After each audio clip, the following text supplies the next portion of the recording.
diresmikan tahun 1999. Nah, kira-kira apa ya? Kayak prestasi-prestasi yang telah diraih oleh Maitreya Wira gitu selama beberapa tahun terakhir. Wira. Iya. Kayak prestasi-prestasi. Prestasi lebih ke prestasi sekolahnya atau muridnya atau apa? Sekolahnya. Ya. Kalau ngomongin prestasi, satu hal yang tidak kuragukan itu bahasa Mandarinnya setidaknya lebih bagus daripada. Iya sih. Ya, Mandarinnya bagus. Hal yang tidak diragukan.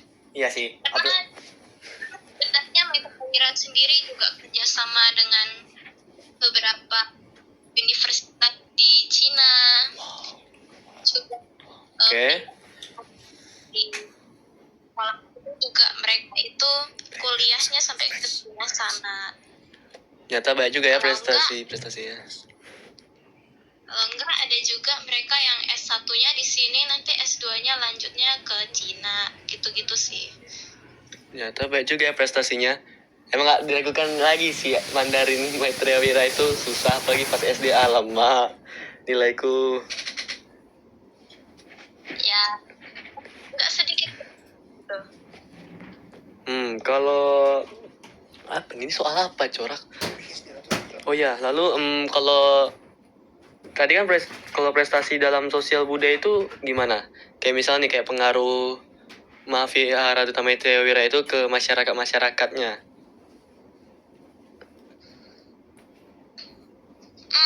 Budaya yang cukup kental di sini itu ya bisa dibilang Inla. Kamu tahu Inla nggak? Tahu lah. Kami itu ada budaya senam inlay cukup kental. Jadi kayak setiap kalau ada acara besar itu di vihara, kayak mungkin bulan atau mungkin Imlek, kami di sini tuh bakalan anak sekolah tuh kayak caulang lah, haifeng lah, mereka itu ada ekskulnya yang dimana setelah mereka latihan nari untuk jangka waktu tertentu, mereka bakalan ikut serta dalam pengisian acara tersebut gitu. Walah. Kalau gitu ya nyatain lah ya. Dulu pas ke SD inilah ikut biasa doang. Enggak juga. Kan kalau waktu SD tuh ada Siopaithu, mereka juga ada ikut isi acara. Itu apa tuh? Walah. Gitu. Ya, lebih ke ekskul sih. Lalu apa ya? Bentar. Oh ya ini ya. Apa saja ciri khas arsitektur Vihara Duta Maitreya yang membuatnya itu beda dari vihara-vihara lainnya gitu? Yang membuat dia dari vihara lainnya. Yep. Arsitektur. Kalau ku bilang banyak potong apa sih bahasanya? Kalau ku bilang ada banyak patung Buddha Maitreya-nya gitu, make sense gak? Kan kayak di situ kan kami di depan di depan viharanya aja udah kayak ada 2 patung Buddha yang gede gitu, terus kayak agak depan dikit situ taman ada 2 punya ada. Terus kalau kayak di viharanya sendiri dia itu ada batu dinding yang mana berisi sejarah orang suci gitu, kayak Haut Setati lah, kayak Sejun Semula dan lain. Lebih Walah. Lalu oh iya katanya itu Mahavihara Duta Maitreya itu dia salah satu Mahavira yang terbesar di Asia Tenggara ya? Ya, itu benar sekali. Oh, benar sekali ya? Gee, bro, what the hell? Karena aku sendiri juga pernah mendengarnya. Itu memang tidak diragukan. Karena kalau kayak dilihat pun ya, di vihara-vihara lain tuh mereka kayak benar fokus untuk tempat ibadah aja gitu. Cuman kalau kayak di Mahavihara Duta Maitreya ini nggak cuman itu gitu. Dia bisa buat ibadah, bisa jadi tempat wisata. Bahkan kami sendiri ini kan mereka ada restoran. Jadi Iya. kayak beneran tempat yang sungguh gimana ya, gedenya gede banget sih. Make sense, masuk akal. Betul. Lalu pertanyaannya selanjutnya, apa peran Wihara Duta Maitreya dalam perkembangan agama Buddha di Batam? Kalau ngomongin peran, bisa dibilang kalau ketika kita mau mencari aku sendiri kan agama Buddha. Jadi kalau kayak aku pengen tahu sejarah di agama aku, atau mungkin aku mau mempelajari pelajaran-pelajarannya, ajaran-ajaran dari Buddha masa lampau, orang-orang suci masa lampau, atau kayak gimana sih sejarah di agama Buddha itu, kami bisa datang ke vihara, terus kami ke tempat ibadahnya gitu, lalu cari kami tuh bahasanya food. Apa tadi? Bahasa apa? Kami bahasa Mandarin sih itu, kayak bahasa panggilan untuk mereka yang apa ya, bahasanya umat gitu lah, Walah. umat di vihara. Cuman kayak dia itu kayak beneran udah berstatus gitu loh, tergantung kan juga sih, aku gimana ya jelasnya. Gak apa. Belajar hal-hal yang terkait yang tadi aku awal bilang itu, yang nanya gitu buat ajarin kita, jadi enaknya di situ. Lalu bentar ya. Raka. Itu yang soal Bindo tuh mana? Foto soal Bindo. Bentar. Oke, sebentar ya. Bentar. Wait, sabar. Apa ini? Ini video. Teks sejarah. Perkembangannya. Oh iya ini. Kalau menurutmu nih, harapan apa yang ingin dicapai oleh pihak Mahavihara Duta Maitreya Wira di masa depan tuh apa? Kurasa kalau jauh itu kami ini ada satu misi yang selalu sama dari dulu, dari sekian lamanya tuh, yang mana sampai sekarang tuh masih sama.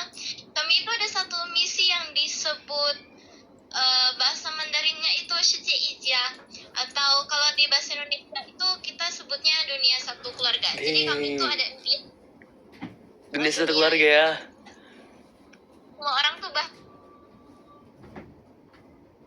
suku, agama, warna kulit dan lain sebagainya. Jadi kami sendiri juga di sini kan ada Inla tuh. Jadi kami dari Inla itu juga berbagi kebahagiaan itu untuk turis-turis yang datang ke sini dan lain sebagainya gitu. Buset ya, dunia sekeluarga. Masih ingat aku nyata, dan nostalgia kali, buset. Kapan balik? Ya, enggak ada. Udah lewat, udah kelas 12. Oke, lalu apa ya nih? Oh ya, nih. Apakah Wihara ini, Mahavihara Duta Maitreya Wira, terlibat dalam kegiatan sosial atau pelayanan masyarakat? Jika ya, apa sajakah itu? Kalau mengikuti tahun di itu, kami itu ada kayak kegiatan di restorannya itu, kami nyediain makanan yang dimana makanan itu gratis gitu. Jadi biasa kalau di hari Imlek itu ramai banget, terus kayak mereka tuh banyak dari kayak pokoknya berbagai jenis orang gitu datang buat makan bersama gitu. Terus juga ya itu bukan kemarin kayaknya pernah dibilang pengeluarannya itu sekitar triliun gitu lah, aku lupa juga. Tuh, hell, setriliunan. Oh mak, triliun ya? Atau dua aja harusnya nggak segimananya lah, kan cuman makanan. Cuman kami di sini juga kayak makanannya kami masak sendiri, cuci sendiri. Nah, terus juga banyak dari mereka yang ikut Inla juga datang bantu-bantu. Pokoknya kami setiap tahun itu di Imlek dulu, tahun baru Cina gitu. Kami waktu merayakannya itu vihara tuh bakalan adain kegiatan bukan bajar juga sih.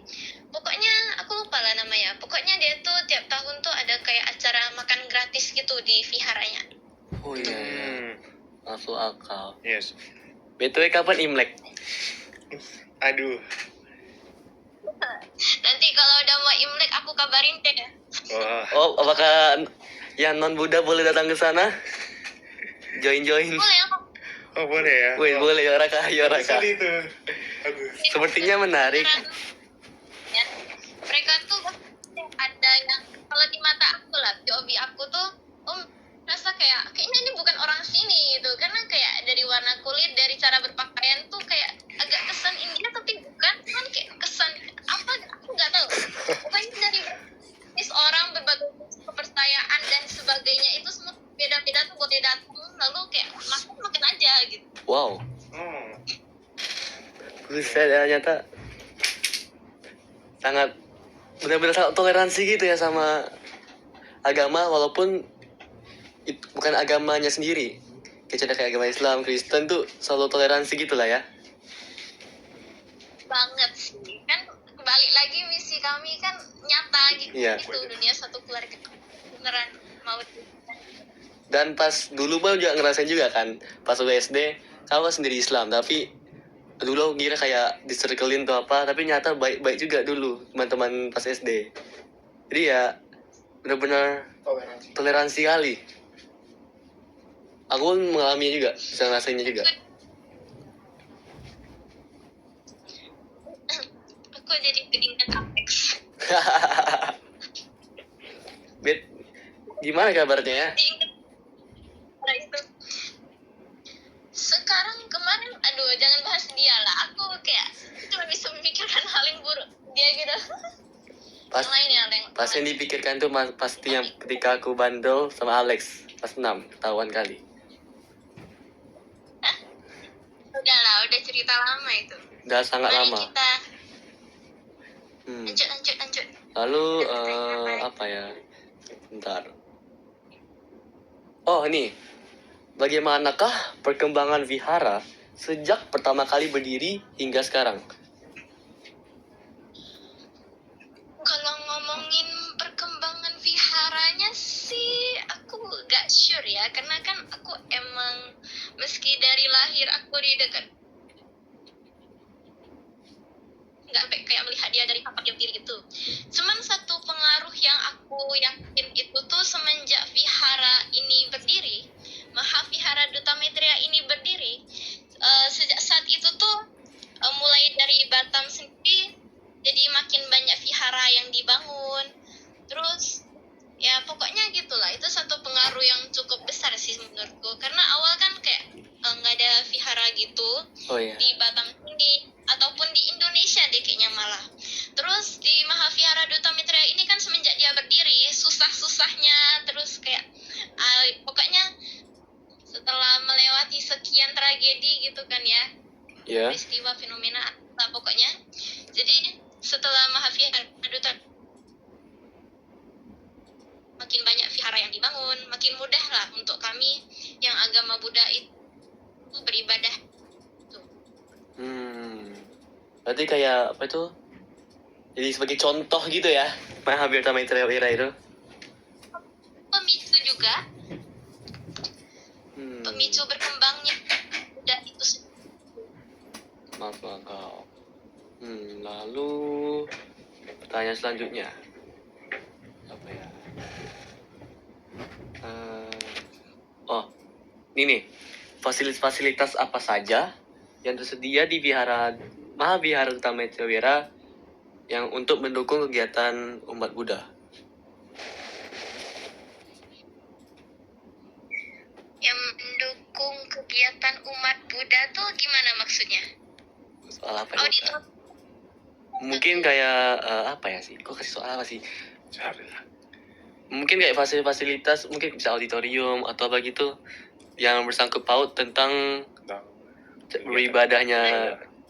beribadahnya umat Buddha gitu. Aku kurang mengerti sih Nggak apa-apa, nggak apa. Oh, ya udah ganti aja. Kalau gitu kita bisa ganti ke pertanyaan selanjutnya. Oh ini nih, apakah ada patung atau simbol tertentu yang memiliki makna khusus di Vihara Maitreya Wira? Masih ada.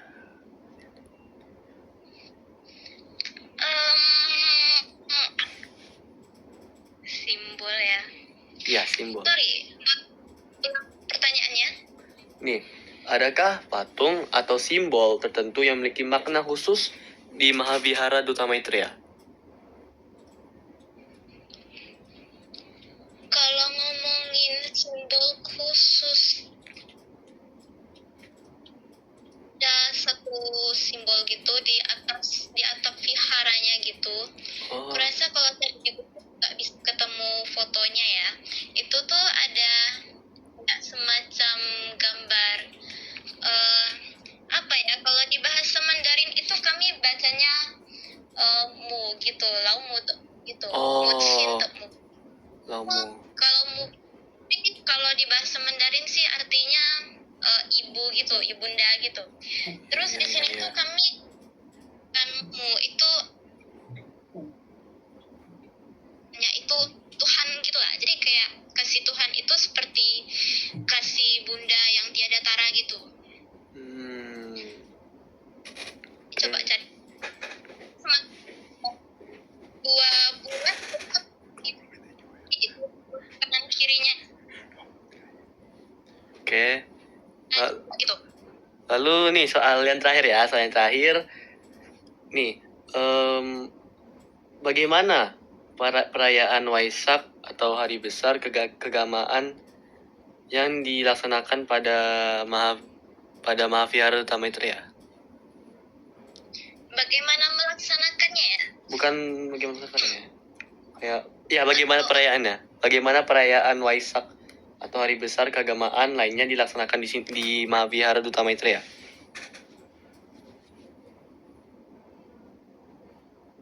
Kan dengan cara kayak buka bazar gitu. Biasa kalau ada hari-hari besar gitu kami bakalan ada bazar besar-besaran. Jadi biasa ramai banget vihara karena mereka datang buat beli makanan yang kayak di hari biasa itu gak dijual gitu. Dia cuma di hari bazar, di hari besar gitu dijual.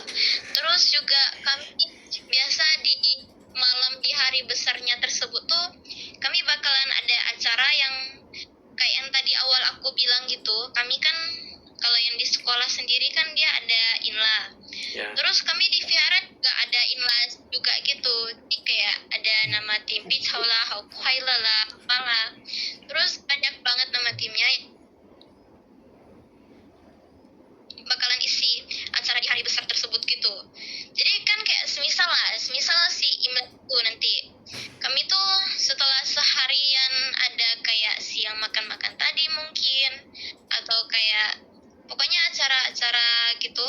Kami biasa di malam harinya itu bakalan ada kayak apa ya pokoknya pagelaran apa sih aku nggak tahu lah bahasanya. Pokoknya kami tuh bakalan kayak ada acara yang di mana bakalan ada panggung gitu di depan vihara. Terus kami bakal kayak mengisi gitu dengan kayak nari, nyanyi dan gitulah. Ada drama juga. Oke, berarti bazarnya yang pas hari Waisak itu kapan kira-kira? Info dong tanggalnya. Nggak tahu kan bisa ikut juga. Waisak ya, Waisak itu kan peringatan apa sih Buddha apa sih? Kalau di aku gak gitu ingat, cuman pokoknya kayak hari besar lain. Kayak di malam hari besar bakalan ada acara bilang ada kumpul kami tampil nari nyanyi dan sebagainya. Terus juga kadang ada kayak dari apa sih bahasanya pokoknya ada lah gitu mereka yang ngisi acara tuh si tuh Isa bukannya kayaknya kemarin pernah ada penyanyi entah dari mana. Wow. Dia itu datang buat Nyanyi. aku lupa acara apa, entah Waisak atau acara lain. Penyanyi luar kah? Ya, ya dari luar gitu, dia nggak dari Wow. nyanyi gitu di acara untuk ikut serta isi acara. Aduh, betul. Itu kan acara Waisak di Mahaviara Duta Maitreya pasti banyak banget. Kami di malam hari besarnya nyanyi, nari, ya berbagi kebahagiaan lah. Inti utamanya sih gitu ya. Jadi kalau sih waktu kami nari itu mayoritas ya pasti senyum gitu. Kami ada budaya senyum, nyanyi, semangat. Jadi ya gitulah. Oke. Oh ya, makasih ya Kak Kailin udah kayak nyempetin waktu, untuk menjawab beberapa pertanyaan yang telah kami tanyakan ya Kailin. Kasih banget ya. Ya, makasih dari saya juga masih ya. Udah Jadi- pakai waktunya. Jadi mohon maaf kalau misalnya nih tiba-tiba kayak menelpon terus kayak merepotkan gitu. Mohon maaf ya, Kyle. Well, ya no worries sih. Cuman paling aku nggak bakalan bisa ditelepon kalau aku sibuk. Kalau aku latihan nari untuk isi acara gitu. Ya, aku lagi bisa sebelum aku nanti full sibuk gak bisa jawab telepon dan sebagainya. Oke. Jadi sekali lagi, Terima kasih. Ya. makasih ya Kailin. Ya, saya lagi makasih ya. Terima kasih. Bye bye. Yo, see ya. Ada. Ya.